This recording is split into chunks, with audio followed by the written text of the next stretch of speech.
그래서 3절까지의 말씀 우리 한 목소리로 함께 읽도록 하겠습니다. 사사기 14장 1절에서 3절 함께 읽겠습니다. 시작. 삼손이 딥나에 내려가서 거기서 블레셋 사람의 딸들 중에서 한 여자를 보고 올라와서 자기 부모에게 말하여 이르되 내가 딥나에서 블레셋 사람의 딸들 중에서 한 여자를 보았사오니 이제 그를 맞이하여 내 아내로 삼게 하소서 하매 그의 부모가 그에게 이르되 내 형제들의 딸들 중에나 내 백성 중에 어찌 여자가 없어서 내가 할례받지 아니한 블레셋 사람에게 가서 아내를 맞으려 하느냐 하니 삼손이 그의 아버지에게 이르되 내가 그 여자를 좋아하오니 나를 위하여 그 여자를 데려오소서 하니라.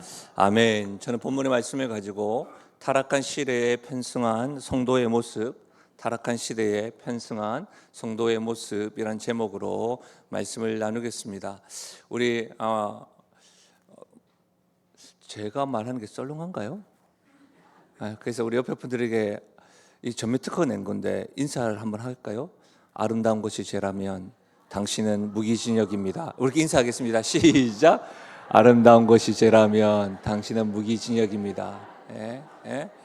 좋으셔가지고.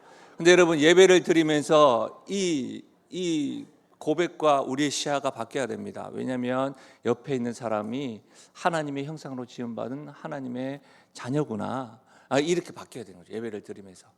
그래서 저는 오늘 예배 가운데 우리의 생각과 우리의 시각과 우리의 태도가 바뀌는 은혜가 있기를 주님의 이름으로 축복합니다. 여러분 지금까지 우리는 사사기 13장을 살펴보았습니다. 삼손이 살아가는 시대가 우리가 살아가는 시대와 다르지 않다는 것을 저는 반복적으로 말씀드렸고 살펴보았죠. 그러면서 그런 시대 가운데서도 하나님께서는 평범한 사람을 들어 쓰시는 분이시다. 그리고 이 땅에서 구별된 성도요 나실인으로 살아야 함을 우리는 배웠습니다. 또한 우리 자녀들이 살아갈 시대는 이 사사 시대처럼 자기 소견에 옳은 대로 행하며 지금보다도 더 악한 시대에 살아갈 것이 분명한데 그런 가운데 삼손과 그의 부모를 통해서 어제 우리가 살펴봤던 것이 하나님께서 가르쳐 주신 이 자녀 양육에 대해서도 말씀해 주셔서 지금도 늦지 않았음을 믿고 부모의 기도가 회복되어야 됨을, 또한 하나님 앞에서 완벽한 부모가 되기보다는 은혜 받는 부모가 되기를 가슴치며 부르짖는 시간을 우리가 가졌습니다. 여러분 이제부터는 살펴보는 14장부터는 이제 삼손이 등장합니다. 본격적으로 말이죠.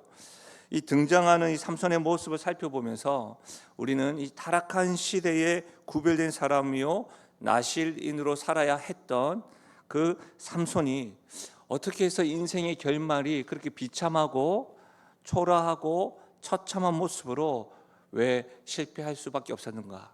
왜 그는 두 눈이 다 뽑혀가면서까지 조롱받으면서까지 그의 인생의 결말은 그러했을까? 그 이유를 살펴보면서 이 타락한 시대에 살아가는 우리에게 교훈하시고 책망하시고 바르게 하시는 그 하나님 말씀을 오늘 깨닫고 은혜를 경험하는 시간 되시기를, 한 분도 빠짐없이 이 은혜를 놓치지 않으시기를 주님의 이름으로 간절히 부탁드립니다. 여러분, 그렇다면 삼손이 이 인생의 결말에 실패한 이유가 뭘까요?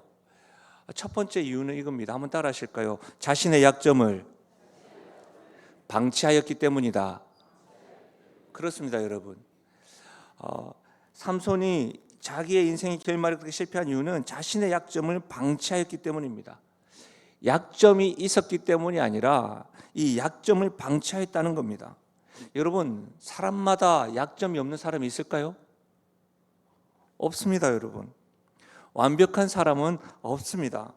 완벽한 사람을 찾지 마십시오. 내 남편이 이랬으면 좋겠다.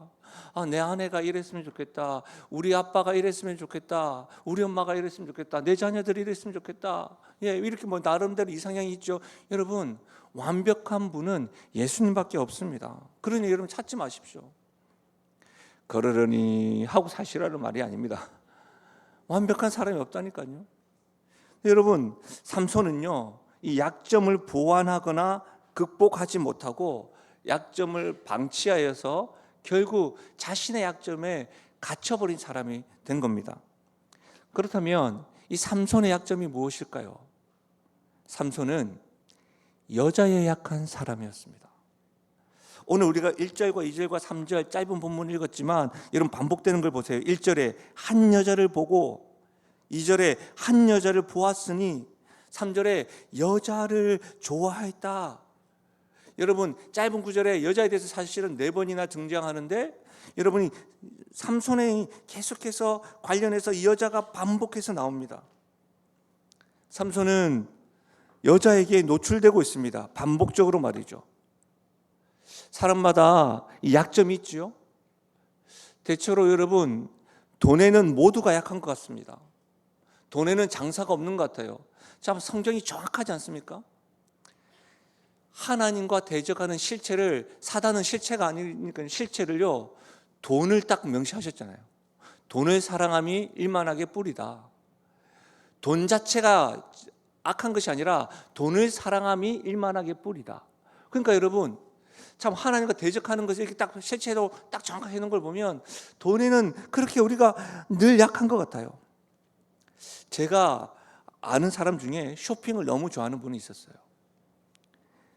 어느 정도였냐면 쇼핑을 하다가 주택담보대출을 받아가면서까지 쇼핑을 하는 겁니다.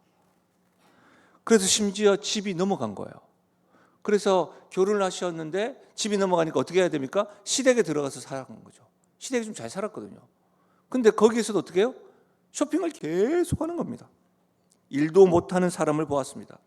놀랍지 않습니까? 여러분 약점은 무엇입니까? 계속해서 반복적으로 노출되어지는 약점 말입니다. 여러분 삼손이 두 눈이 뽑히고 비참한 인생의 결론을 맞이하게 된 가장 큰 역할을 한 사람이 드릴라라고 하는 여자입니다. 드릴라. 사사기 16장에 보시면 이 드릴라는 삼손을 몇 번이고 붙잡고 블레셋에게 넘겨주려고 합니다. 한두 번이 아닙니다. 한 번을 해가지고 넘어진 것이 아닙니다.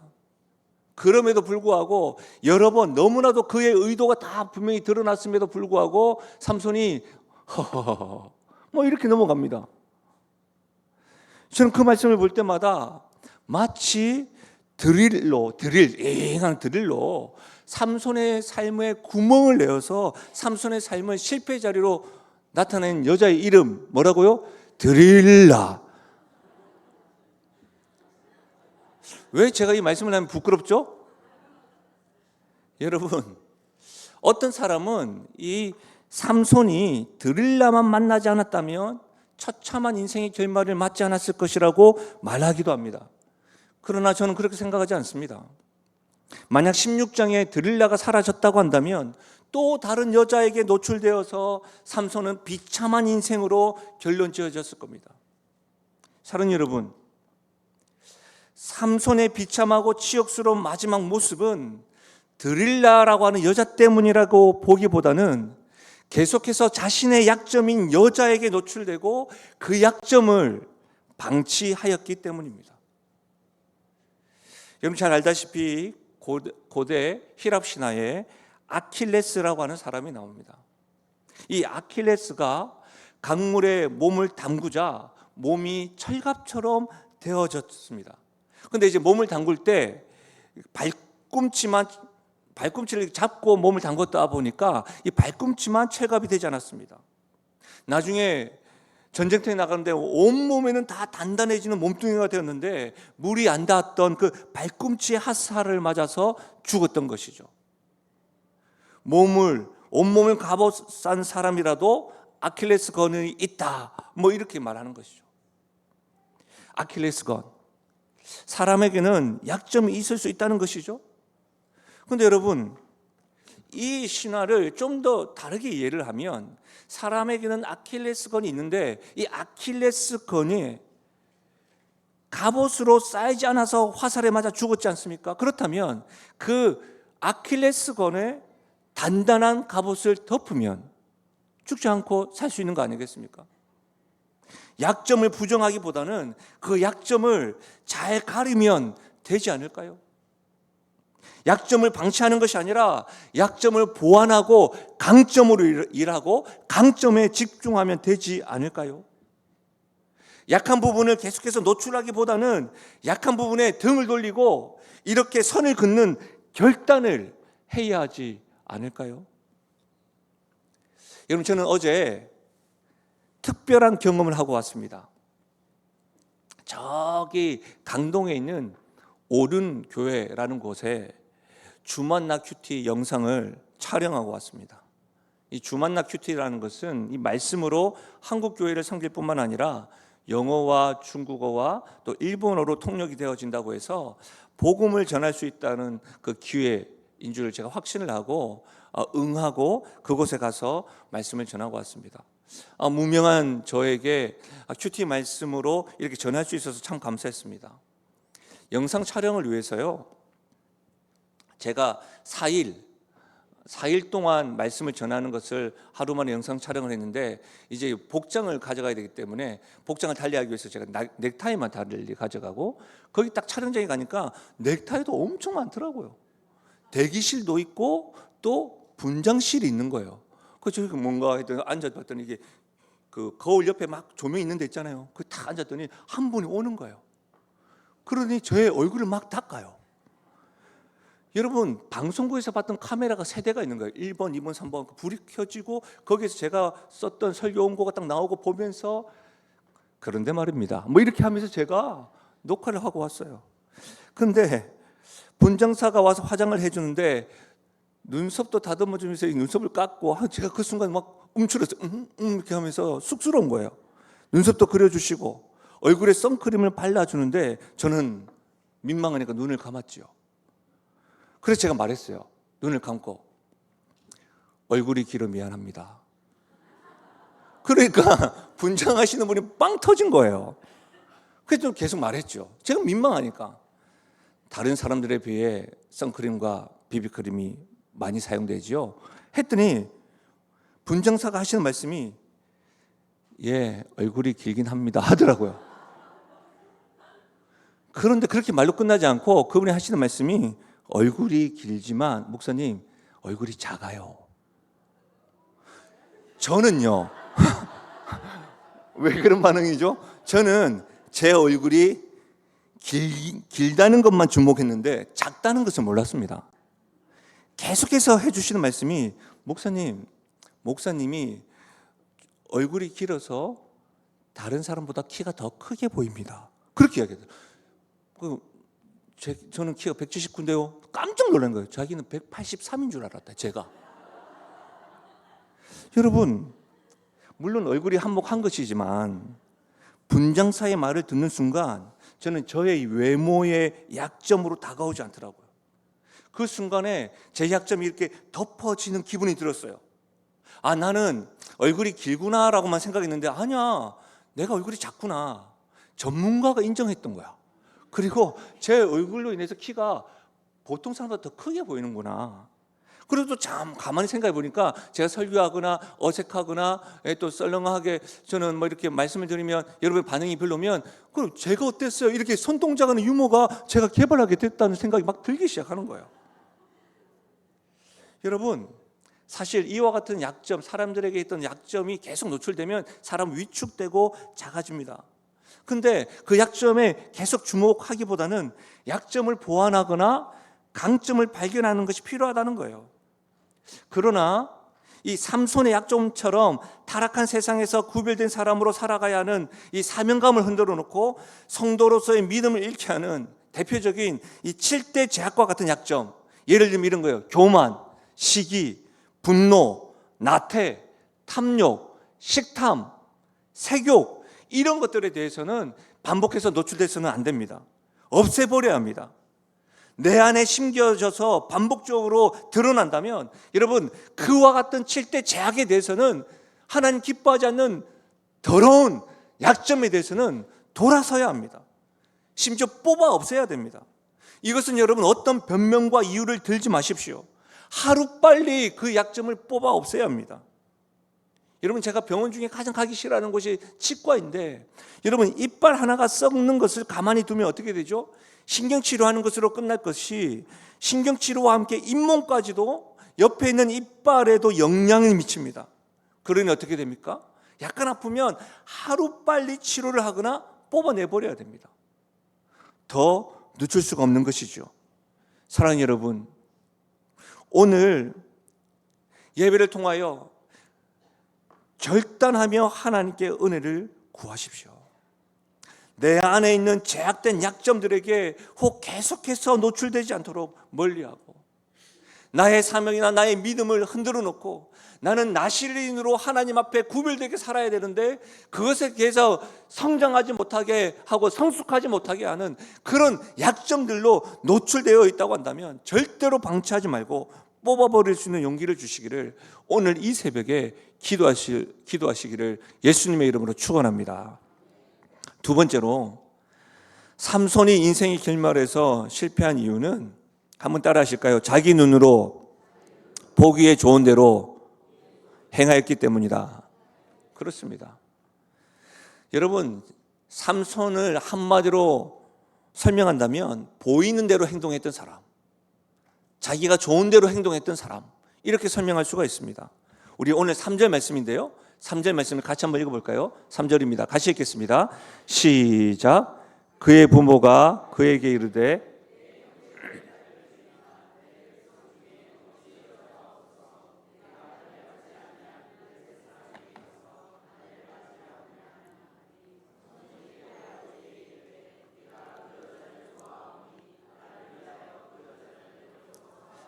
여러분, 삼손이 말하죠. 내가 그 여자를 좋아하니, 이 말씀을 원어로 좀 살펴보면 이렇게 해석할 수가 있습니다. 지적하자면 그 여자가 내 눈에 좋사오니, 그 여자가 내 눈에 좋습니다.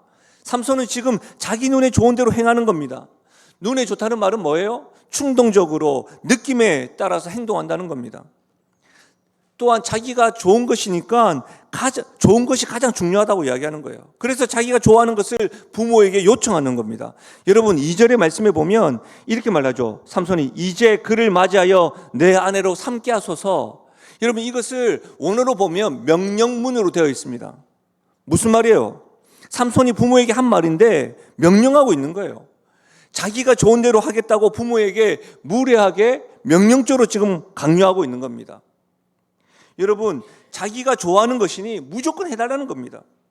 이에 반해 부모는 블레셋 족속의 여자와 결혼해서는 안 된다는 것을 명령이 아니라 요 문법적으로 수사 의문으로 되어 있어요. 달래고 있는 거예요. 아니야, 그러면 안 돼라고 단호하게 말하지 못하고 있는, 어제 우리가 살펴보았던 것처럼 안타까운 부모의 모습이 지금 등장하고 있는 것이죠. 어찌 되었든 여러분, 삼손은 자기가 보이는 대로 행동하고 자기 좋은 대로 무조건적으로 행동해야 하는 삼손의 모습, 이 모습은요 반복적으로 살펴보고 있는 사사시대를 대변하고 있는 모습이나 마찬가지예요. 사사기를 이해하고 해석을 할 때 굉장히 이 배경이 중요한데요, 여러분 반복적으로 한번 읽어볼까요? 사사기 17장 6절입니다. 함께 읽겠습니다. 시작. 그때의 이스라엘의 아멘. 사사기 21장 25절, 사사기 마지막 절에도 있는데요. 같이 읽겠습니다. 시작. 그때 이스라엘 왕이 없으므로 사람이 각기 자기의 소견에 옳은 대로 행하였더라. 여러분, 사사시대는 계속해서 반복해서 말씀드리지만 사람마다 각기 자기의 소견에 옳은 대로 행하는 시대입니다. 저는 반복적으로 말씀드렸죠. 사사시대와 오늘과 같은 모습이라고. 오늘을 살아가는 사람들의 이슈가 뭐예요? 자기가 좋아야 합니다. 자기가 좋으면 모든 것이 가능합니다. 자기가 기분이 나쁘면 나빠도 된다고 이야기합니다. 사사시대와 오늘날의 기준은 뭐예요? 자기 중심입니다. 자기 사랑이 가장 우선입니다.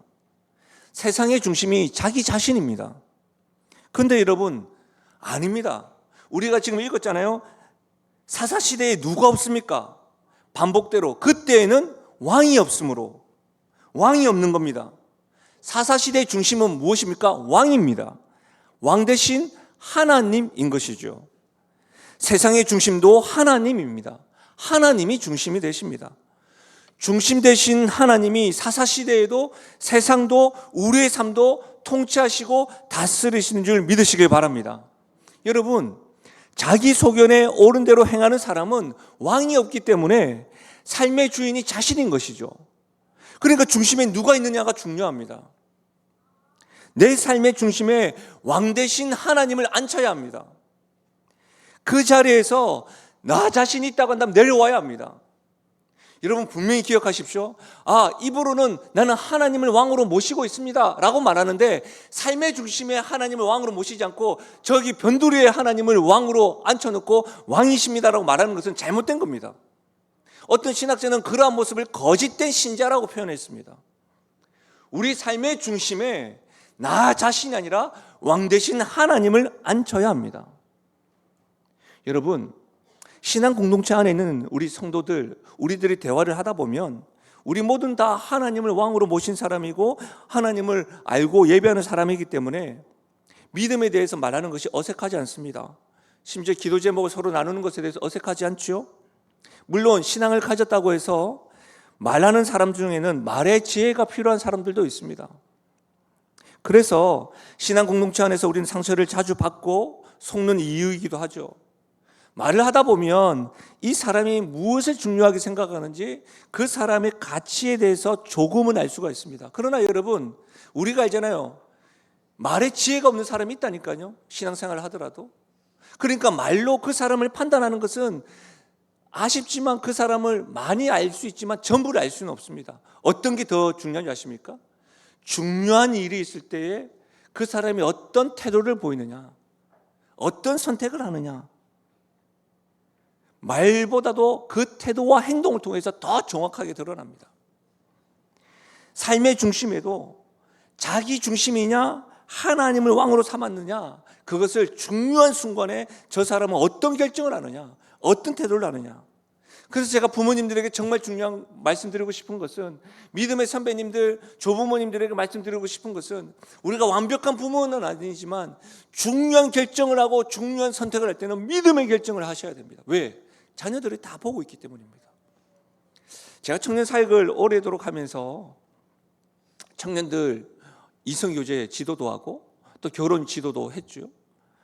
그러면서 결혼 주례도 하면서 놀라는 게 뭐냐면, 보통 때 신앙 공동체 양육받고 할 때 거룩한 삶을 살기를 원한다고, 예수님을 위해서 살아가야 된다고 그렇게 강조하잖아요. 신앙의 성숙과 믿음의 가정을 이루겠다고 하는데 결국 결혼할 때 되면 신앙이 최우선이 되지 않습니다. 배우자의 외모, 재력, 그리고 배우자의 그 부모님이 얼마나 많이 가지셨는지, 이렇게 되는 경우가 있습니다. 그럴 때마다 참 아쉬움이 있습니다. 1순위가 아니더라고, 신앙이. 심지어 이렇게 합니다. 신앙은 나중에 하면 되지 뭐. 나뉘게 되는 겁니다. 정말 제가 청년 사역을 하면서 마음이 아팠던 경우가 있습니다. 제가 이전에 섬겼던 교회에서 일어섰던 일인데, 제가 막 청년부를 이렇게 지도할 때였습니다.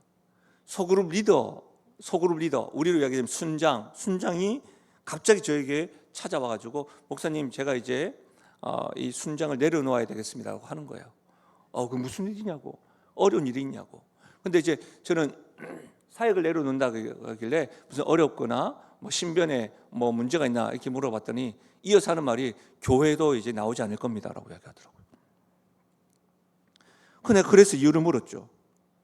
본인은 이제 결혼을 해야 되기 때문에 결혼하기 위해서 종교를 바꾼다는 겁니다. 배우자의 집안이 종교를 바꾸지 않으면 결혼 승낙을 하지 않겠다고 이야기하더랍니다. 그래서 자신은 이 결혼을 포기할 수 없어서 그 여인을 너무 사랑해서 저는 신앙을 포기하겠다는 겁니다.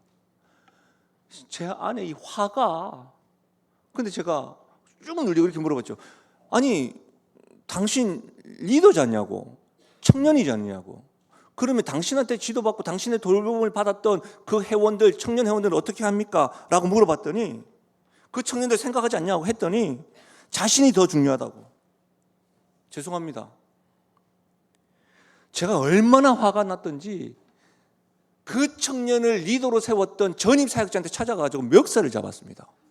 너 도대체 저런 사람을 왜 세웠냐? 전 지금도 그때를 생각하면 이렇게 가슴 한편 아픕니다. 사랑하는 여러분, 이것이 교회 안에서 일어난 일이라고 하지만 우리 일상생활 가운데 자기 중심으로 생각하고 결정하는 것이 있다고 한다면 그 청년과 삼손의 모습과 다를 바가 없다는 겁니다. 보는 대로 행하고 자기가 좋은 대로 행동하는 삼손의 모습과 사사시대와 오늘과 같은 모습, 우리 자신의 결정과 선택으로 대변하고 있다는 겁니다. 성도의 이름을 가졌지만 타락한 시대에 편승하고 있는 성도라는 것을 여러분 명심하십시오. 여러분, 요한일서 2장 16절과 17절 같이 한번 읽어볼까요? 이 말씀 우리에게 굉장히 중요한 말씀을 전해주십니다. 같이 읽겠습니다. 시작. 이는 세상에 있는 모든 것이 육신의 정욕과 안목의 정욕과 이생의 자랑이니 다 아버지께로부터 온 것이 아니요 세상으로부터 온 것이라. 이 세상도 그 정욕도 지나가되 오직 하나님의 뜻을 행하는 자는 영원히 거하느니라. 여러분 보십시오. 이 세상도 그 정욕이 뭐예요? 육신의 정욕과 안목의 정욕과 이생의 자랑도 다 지나가되 오직 하나님의 뜻을 행하는 자는 영원히 거하느니라. 오늘 이것이 우리에게 주시는 도전의 말씀입니다. 이 세상도 우리가 가진 육신의 정욕과 안목의 정욕과 이생의 자랑도 지나가는 겁니다. 영원한 것이 아니에요. 영원한 것은 오직 하나님의 뜻을 행하는 자만 영원하다는 사실입니다. 우리도 보는 것, 좋아하는 대로 행동할 때가 있잖아요. 근데 여러분, 그것은 지나가는 거예요. 우리가 영원히 변치 않는 것을 보는 지혜가 필요합니다. 오직 하나님의 뜻을 행하는 자만 영원합니다. 우리의 눈에 영원하신 하나님의 영광이 보여야 합니다. 우리의 눈이 세상이 말하는 정욕이 아니라 세상의 중심이 되시고 세상을 다스리시는 하나님을 볼 수 있어야 합니다. 그래야 삼손과 같은 실패의 길이 우리 인생의 길의 결론이 되지 않는 겁니다. 사랑하는 여러분, 부탁드립니다. 요청드립니다.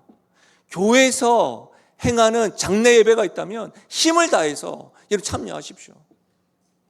결혼 예식은 11월 우리 결혼 예식 있는 분이 있는데 이유가 있으면 축의금 하시고 많이 하시고 못 가시면 축의금 더 많이 하시고 그래도 되지만 장례식이 있다고 한다면 장례 예배가 있다면 여러분 힘을 내서 한번 참여해 보십시오.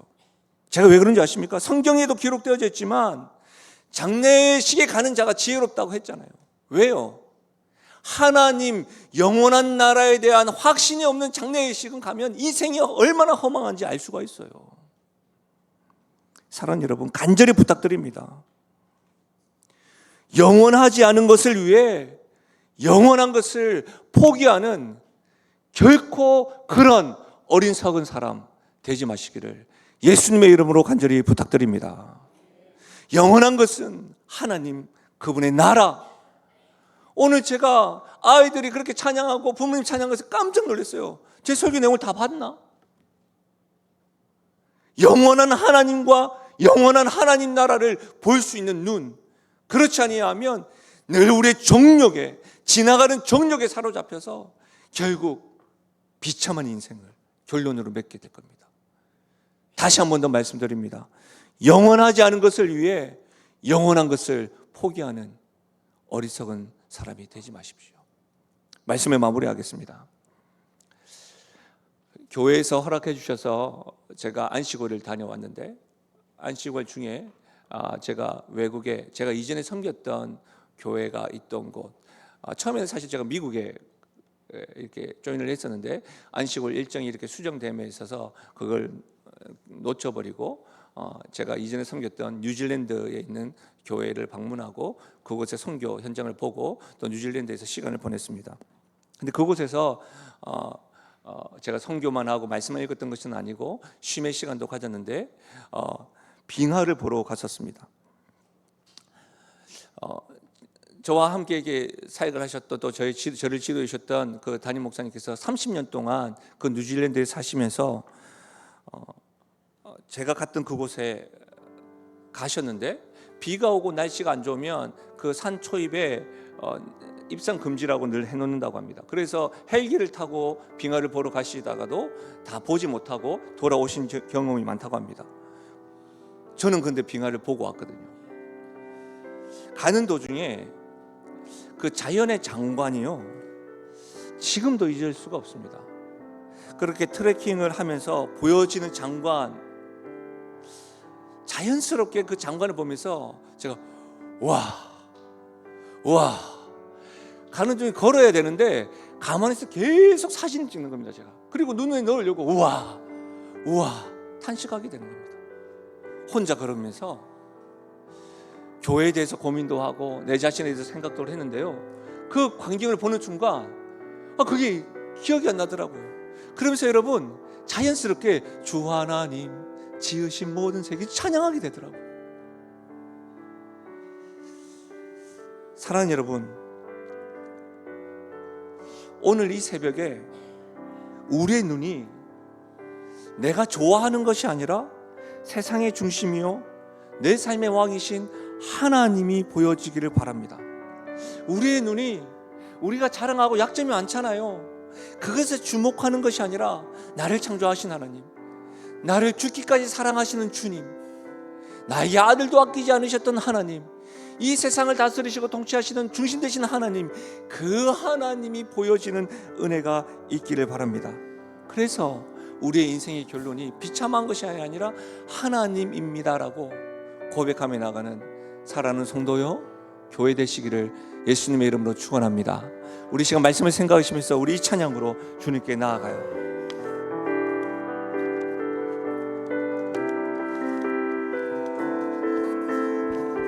내 눈 주의 영광을 보내, 내 눈 주의 영광을 보내, 우리 가운데 계신 주님, 그 빛난 영광 온 하늘 덮고, 그 찬송 온 땅 가득해. 내 눈 주의 영광을, 내 눈, 우리의 눈이 열리길 바랍니다. 우리의 찬송 가운데 서신 주님, 찬송 가운데 서신 주님, 주님의 얼굴은 온 세상 향한 권능의 팔을 드셨네, 권능의 팔을 드셨네. 주의 영광 이곳에 가득해. 우리 선에 주님과 함께 찬양하며 우리는 전진한 모든 열방, 우리 결단하며 간절한 소망을 담아 내 눈 주의 영광을, 내 눈 주의 영광을, 우리의 삶 가운데 세상의 주심 되시는 주님을 보기를 원합니다. 주님, 우리의 눈을 열어 주시옵소서. 그 빛난 영광, 그 빛난 영광 온 하늘 덮고, 그 찬송 온 땅 가득. 아멘. 내 눈 주의 영광을 보내, 내 눈 주의 영광을 보내. 찬송 가운데 서신 주님, 우리 주께서 주님의 얼굴은 온 세상 향한 권능의 팔을 드셨네, 권능의 팔을 드셨네. 주의 영광 이곳에 가득해. 우리 선에 주님과 함께 찬양하며 우리는 전진하리. 모든 열방 주 볼 때 주의 영광 이곳에, 주의 영광 이곳에 가득해. 우린 선에 주님과 함께 찬양하며 우리는 전진하리. 모든 모든 열방 주 볼 때까지 기도하며 우리 전진하리 기도하며 우리는 전진하리 모든 열방 주 볼 때까지 모든 열방 주 볼 때까지. 사랑하는 여러분, 우리 기도하며 나아가십시다. 우리 기도하기 전에 우리 한번 이렇게 선포하며 나가실까요? 제가 다시 하면 여러분이 자라나게 하시다. 여러분의 약점 가운데 하나님의 은혜가 다시금 덮여주셔서 우리가 나시린으로 구별된 사람으로 이 타락한 세상에 편승한 성도가 아니라 타락한 세상에서 구별된 성도로 다시 자라나게 하실 하나님을 기대하면서 우리가 믿음으로 선포하며 나가십시다. 제가 다시 하면 자라나게 하시다. 선포하실까요? 다시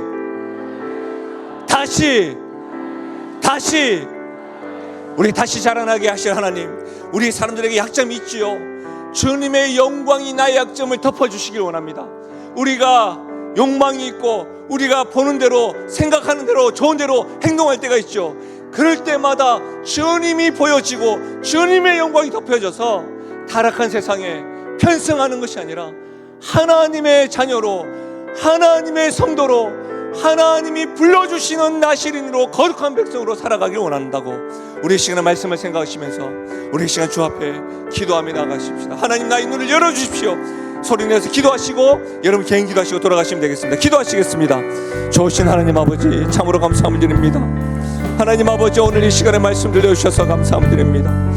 오늘 이 말씀을 통하여 교훈하고 책망하시고 하나님 아버지 우리가 바르게 하시고 하나님 아버지 주께서 우리를 깨닫게 하시는 그 은혜들을 누리며 나아갑니다. 삼손의 인생의 결말이 비참하고 처참하고 치욕스러운 그 결말이 이유를 살펴보았습니다. 아버지 하나님, 아버지 하나님, 하나님 아버지 약점이 있어서가 아니라 약점을 계속해서 방치하고 약점을 계속해서 노출한 것에 대해서 하나님 우리가 살펴보았습니다. 죄된 모습에 육신의 정력과 안목의 정력과 이생의 자랑에 하나님 계속해서 우리가 노출되어져서 하나님 아버지 우리가 노출되어져서 하나님 아버지 우리가 결단하지 못하고 뽑아내지 못하고 우리가 계속해서 하나님 아버지 그렇게 죄된 모습에 노출되어져서 아버지 하나님 아버지 타락한 세상에 편승한 모습이 있다고 한다면 하나님 아버지 오늘 이 밤에 오늘 이 새벽에 하나님 아버지 돌이키게 해주시고 오늘 이 새벽에 주 앞에 나아가 기도하며 나아갈 수 있도록 도와주시고 오늘 이 새벽에 주 앞에 나아가 하나님의 뽑아주시기를 단절히 할 수 있도록 결단하며 나갈 수 있는 기도가 되어 있도록 도와주시길 소원드립니다. 주님 아버지 우리의 눈을 열어주셔서 하나님의 세상의 것들에 대해서 나 자신에 대해서 하나님